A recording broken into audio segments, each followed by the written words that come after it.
What's going on, everybody? Mortem here, this time bringing you a little bit of surprising news because Warhammer 40k Rogue Trader received what I would describe as a pretty major update via patch 1.6.1, which followed on from the release of the Infinite Museon DLC a couple weeks ago. Now, I reviewed that DLC, but that was a pre-release thing, so I did not have access to the 1.6 patch notes as well, so I'm going to go over a couple of things there. But I wanted to cover patch 1.6.1 specifically because of some of the things they did there. They nerfed quite a few things, actually. They also buffed some stuff, fixed some long-standing bugs, addressed some things with like epilogues, and overall I would just call this a somewhat surprising patch in the sense that some of it was expected, yes, fixes for the Infinite Museon stuff people would have inevitably found once it released, but at the same time, this patch absolutely goes a little bit beyond that. Now, because I did not specifically cover patch 1.6 prior to this, I do want to talk a little bit about that as well, at least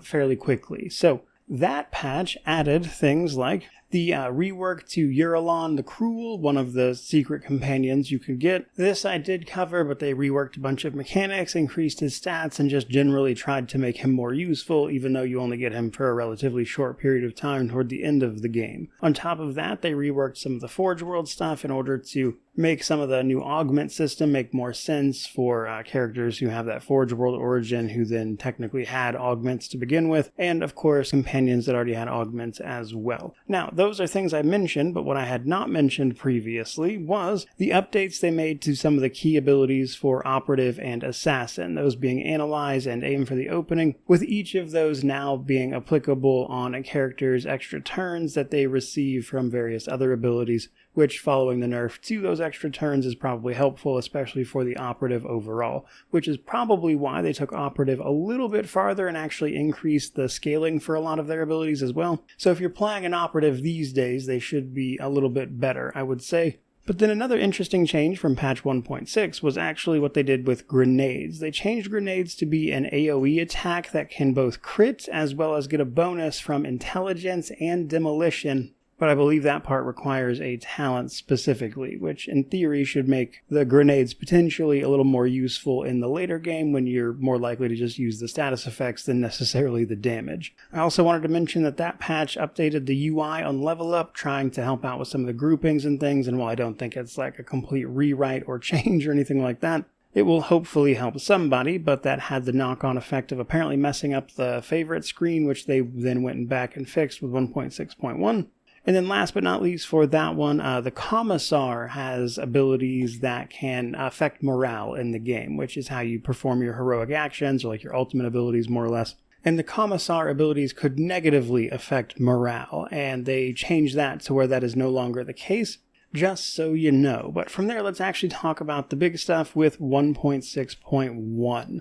Starting with the easiest thing, I suppose, which is actually the endings.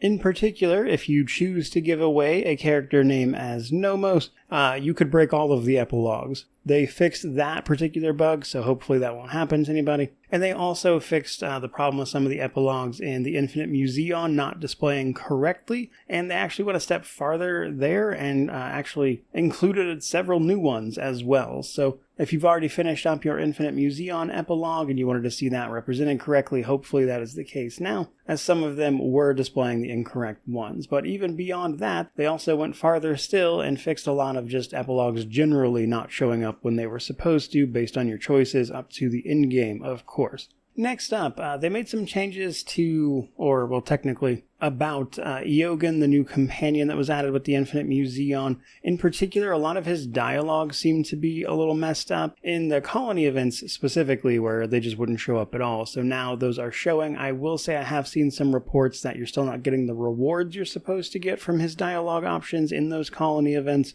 but they are at least showing up now, I suppose. To take that a little bit farther, if you did not have him in your party, there were instances where he was still chiming in on conversations as if he was, and there was even problems with like the mini-map showing him twice and little things like that. So that, combined with some balance changes to his abilities as well, and Eogan got a lot of attention here. On the ability side of things, they mostly tried to tone down the friendly fire. As a Manipulus, he has a lot of abilities that affect groups of enemies, if you will, in one way or another, and he has a Galvanic Shield ability that prevents it from damaging your allies. This didn't cover some, I would say, other effects you could get from, like, say, an arc rifle as well, and now it should theoretically at least protect you from that stuff as well. Speaking of dialogue, they also made some adjustments to the Deathwatch captain you could meet in the Infinite Museum as well, giving him a lot more reactivity to things like party comp and stuff that you encounter him with, so that will hopefully be a little more interesting to people.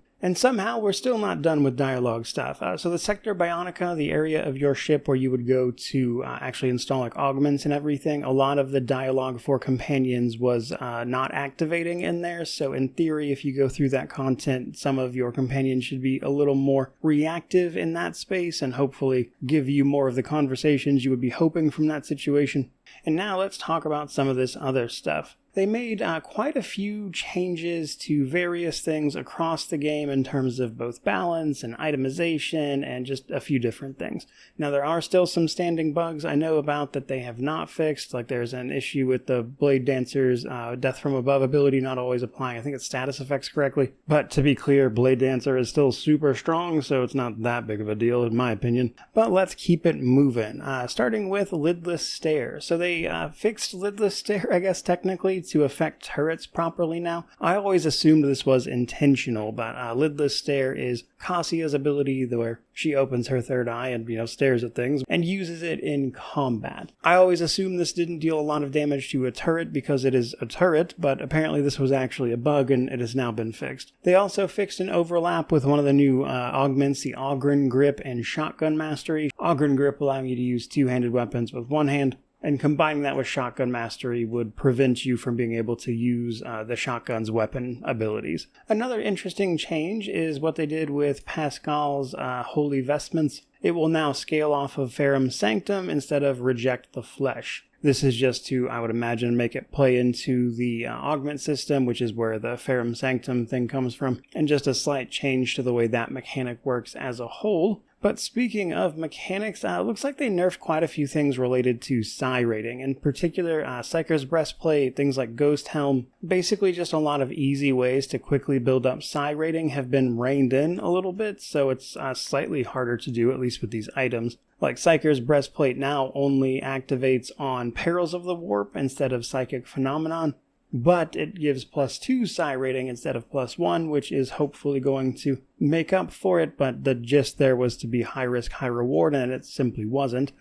Ghost Helm allowed you to build up psi rating based on dodging attacks, but the thing is, you could also dodge your own attacks, like from your allies, to build that up, and they removed that from happening. But nerfs aside, they also fixed a couple of things like the torpedoes not working correctly in the void ship combat situation. So if you were unaware, what would usually happen is that torpedoes, instead of going on the turn they were supposed to go on, they would get pushed to the end of the turn every time. And now they should properly respect the turn order and go when they are supposed to. And they also made some adjustments to the freight line map, in particular things like falling underneath an elevator and a couple other issues there. So hopefully that will be a smoother experience when you happen to come across that map. And they also even fixed some minor stuff like the missing textures that were in the Act 3 area as well as the Act 5 area, alongside adjustments to some cinematics and things here and there as well, and even fixing some long-standing issues with like clipping, etc. on character models, that sort of stuff. So a surprising amount of fixes all across the range of very minor to long-standing issues, which is why I wanted to cover it, because doing this in a seemingly random patch is certainly not unwelcome, but was unexpected at the very least. So hopefully you enjoyed all that.